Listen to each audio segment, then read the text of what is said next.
All right, so we're going to continue our talk about the United States and its imperialistic ways. We're going to talk about the beginnings of the progressive movement with the three presidents that were involved in the progressive era, uh, starting with Teddy Roosevelt, who is probably my favorite president of all time for any number of reasons. So let's get into it. So now the United States, after the Spanish-American War, leading into 1900, was definitely considered a world power. We were economically and militarily as strong as anybody, leading the way in a lot of ways. And we had a president, or will have a president in a minute, who was fiery and young and aggressive. In 1901, what had happened was President McKinley was at the World's Fair in Buffalo, New York. This is something that we've actually talked about in the past, but an anarchist who didn't believe in the ways of the big business and the way politics is done, and the Republicans in general had a real problem with him, and went up to him in the line, a line of people that were shaking hands with the president, and he walked up to him and shot him in the abdomen. They were successful in taking the bullets out, but about a month or so later, because of the lack of knowledge about hospitalization and post-surgery and things like that, something as simple as having an IV, McKinley got an infection, a massive infection, and wound up dying. Now, Teddy Roosevelt was, as he usually was out hiking or doing something physical, because that's just how he was. He couldn't sit still. Was out hiking in the woods, and a messenger had to find him up in the woods somewhere and tell him that McKinley had died. They had to get back to the closest place that they could find a judge, and he was sworn in as the youngest ever president in our history. He was only 42 years old. So you may think, well, I thought Kennedy was the youngest. Kennedy is the youngest elected president. Roosevelt was vice president at the time, kind of on a fluke, to be honest. And when McKinley was killed, he was sworn in. He was not elected in. Roosevelt would change the U.S. foreign policy to reflect its power. He wanted the world to know how strong we were. He wanted to show it. He loved to show it. It's just the way he was. One of his first priorities was to build a waterway between the Atlantic and the Pacific Oceans. The Spanish-American War made this clear, in that we had ships in places like San Diego and Seattle, and we needed them in Cuba. The only way that they could get there was by going all the way around the tip of South America. If we had some kind of canal in Latin America somewhere, it would have chopped off like 10,000 miles off the trip. It would have made it a lot easier and a lot more efficient to get our Navy where we needed it to go. So when he saw that, he wanted to make it a priority. Now, the idea of a canal is not new. So the French were very good at this. They had already successfully created the Suez Canal in 1879, and you can see that here. In order to get from Europe, especially places like London, if you wanted to get to places like India or China, you would have had to have gone all the way around Africa, 12,300 miles. By creating the Suez Canal in Egypt, that made it 7,200 miles. You're chopping off a good amount of mileage there to do that. So in order to do the thing with in Latin America, they had to find the right place. And they thought that they could do it because they had done it with the Suez Canal in Egypt. They had a couple of spots. I think Nicaragua was one, Panama was another. In hindsight, Nicaragua probably would have been the better place to go. The reason that they picked Panama was because it was one of the thinnest parts. It was only like 30 miles across. And the idea of a canal there goes back to the 1500s. You know, the first time the Spanish landed there and saw how close the Pacific Ocean was, the idea of a canal had always been there. But making it happen was very, very hard. Things like disease, a lot of mismanagement. The French kept selling bonds to their people, hoping to finance this thing. And then things like an earthquake would hit, and everything would cave in, and they'd have to start over again. And then disease would hit, and yellow fever would spike up, and all these workers would die, and they'd have to get people to come in from other countries. It was just one thing after the other.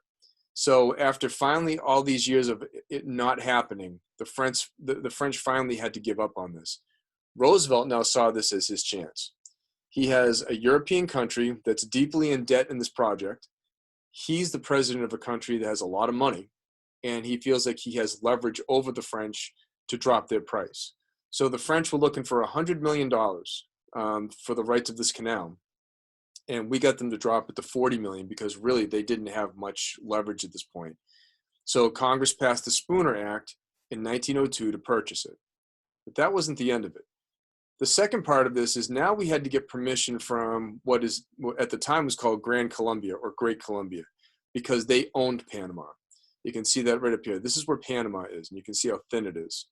It was owned by Great Columbia, which is now a combination of Venezuela, Colombia, part of Brazil, Peru, Ecuador, and the Guianas over here.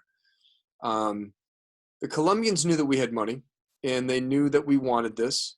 So they tried to hold out for more money than we were really willing to pay at that time. And Roosevelt just got mad. He's like, they're trying to leverage me, and I don't appreciate that. So, maybe we'll just bypass them. How about this instead? Why don't we get Panama its independence?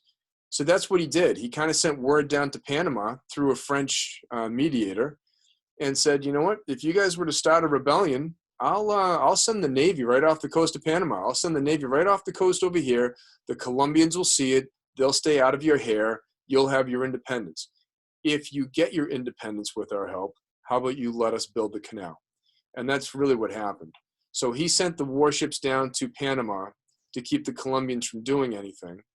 And of course, that got the Colombians very upset. The rebellion occurred in 1903. It was one of the few rebellions in history that there was hardly a shot even fired. I think they said they lost one guy to a heart attack and maybe a donkey. And the U.S. immediately recognized Panama's independence, which strengthened its course, because if the United States recognizes you as a country, most others will follow suit. Panama immediately allowed the building of the canal, as was the agreement. And in the end, Colombia got nothing. The construction started almost immediately. And we had technology. We had steam shovels and things like that. We had railroads that the French did not have. It took us about 10 years. Even with all that technology, it still took us 10 years. Roosevelt himself would never see the completion of the canal. He was one of the first presidents to leave the country and go down there to see this part of the world. I think they have a picture of him in a steam shovel when they were working on it. But he didn't live long enough to see the canal actually get completed. The problem with this canal is it's not like the Suez Canal. The Suez Canal was kind of like a ditch that just connected the Mediterranean to the Gulf of Suez and leading to the Red Sea. It's just a ditch. They just dug a gully and the water went through. This was different. Panama had altitude. It had hills and so on. They were going to have to build a series of locks on both ends and make a man-made lake in the middle of the country to get this thing going. That's going to be expensive. It's going to be hard to do. So this isn't a great picture of it, but it kind of gives you an idea. If you were to be in a ship, the ship would float into the lock would close behind you, they would raise the water level up, and then you'd go into the next lock. Same thing, they'd lock it behind you, the gates would lock behind you, rise the water levels up to the next one. It's like going up a staircase. You go across this man-made lake, and then you would drop down to the other side until you finally get to water level, and you'd go to the other side. The locks were huge, and ingeniously, they were made hollow. And the idea behind this is, if they were hollow and filled with air, they would then be more buoyant in the water, that the size of the doors would not be so heavy.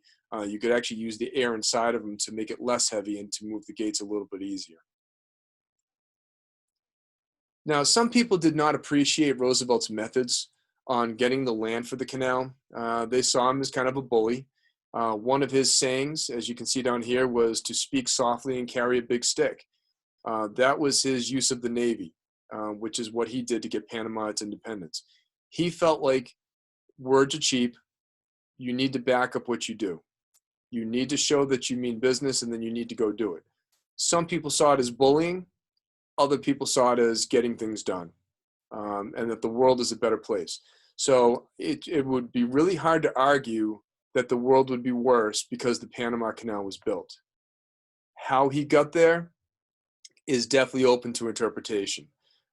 Is it better that he bullied Colombia into getting it done so that this thing could get done and they couldn't stand in the way of progress? Again, we can debate that. In the end, what was going to happen is after Roosevelt died, the U.S. voted to give Colombia $25 million. And again, kind of takes the edge off of the hard things that we did to them to get there. So before we get to the next part, there is a time lapse of the canal. So in about 2 minutes, you can see the entire canal. So I'll let that run out here.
Now, normally, if you were to go through that canal, it's usually made for bigger boats. You'd have to pay a toll. So most of these were for shipping. So I believe the toll was in the tens of thousands of dollars, and it may have something to do with how much weight you're carrying or how much stuff you're bringing through. But there is a toll. The United States gave the canal back to Panama on December 31st, 1999. Like when the clock hit midnight, President Jimmy Carter in the 1970s decided that it would be better for Panama to have control of the canal itself, that the United States should not be involved with it anymore. Some people criticized it, but there really hasn't been a whole lot of backlash since then. And if I remember right, a couple of years ago, the canal went to like a $4 billion renovation. The locks were just too small for the kinds of ships that we have in this present day. So it has been changed. It's been renovated to the point where it can be more modernized and still used to this day. Now, Roosevelt was kind of a political force of nature. Again, he liked to get things done. He didn't like to be told what to do.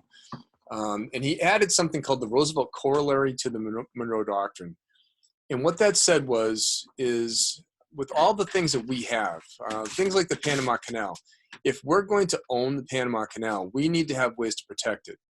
So the Roosevelt Corollary said that the U.S. did not want to take over territory, but it would be like a police force, and it would do what it had to do to protect its own interests in other countries. That's not to say that we would always go in guns blazing, but if we had to use our banks to give out loans, if we had to use our military to stop people, we would do whatever we had to do to protect our interests with things like the Panama Canal or whatever the case may be. Strangely enough, Roosevelt also made his name as a peacemaker. There was a little-known war going on during this time called the Russo-Japanese War. It was over a small piece of territory that was in between Japan and Russia. And it was really getting nowhere. And finally, the Japanese went to Roosevelt and said, "We're losing. Can you please mediate a truce between us so that we can get this thing over with?" Roosevelt saw this as a great chance to make himself a big player on the world stage, bigger than it already was. and he invited the Russian and Japanese delegates to Portsmouth, New Hampshire. They hammered out an agreement, and the war was over because of him, and Roosevelt won the Nobel Peace Prize for his efforts. Now, after a while, and we're going to get into this more when we do the progressive era, you'll see that Teddy Roosevelt is not going to run again. He kind of handpicks William Howard Taft to be the next president. Taft did not want to be president. He never wanted to be president. He thought he'd be a better Supreme Court justice, which he eventually would be. But, you know, again, when Roosevelt says something, people listen, and he's a good person to get you to do something you don't necessarily want to do. So when Taft took over, he was not aggressive. He was not the same kind of force of nature that Roosevelt was. So instead of using the Roosevelt corollary, Taft believed in doing something called dollar diplomacy, where if we wanted to protect U.S. interests, it would be done with money rather than bullets. It was a much more passive way of doing things, and it kind of took on Taft's more passive personality. And then eventually, and again, when we talk about it in the future, you'll see more about this. Woodrow Wilson would become president because a conflict breaks out between Taft and Roosevelt eventually. And Wilson's going to walk in as a progressive Democrat in the election of 1912. He was much more isolationist. He was not the kind of person that wanted to go out and take things over. He was not imperialistic. There was a couple of exceptions. One had to do with problems with Mexico that I'm not really going to get into. There was a lot of things going on in Mexico during this time. The United States did get involved. The U.S. Army had to get involved, especially when a guy named Pancho Villa, who was kind of a revolutionary in Mexico, started killing innocent American people. And we felt like we had to do something. So Wilson sends in General John Blackjack Pershing in the U.S. military to go in and take out Pancho Villa and to stop this, you know, the killing of Americans. The whole thing came to an end because World War I started out. And that's kind of the whole thing. I know this is a little bit shorter than the others. The Panama Canal is a very interesting story. I wish we had more time to talk about it. I find it fascinating. And it probably wouldn't have happened if Roosevelt wasn't president. And Roosevelt was only president, again, because of a fluke. So, you know, it's funny how history kind of works out that way. So hopefully you found this interesting, and hopefully you enjoy listening to this, and we'll see you next time. Thanks, guys.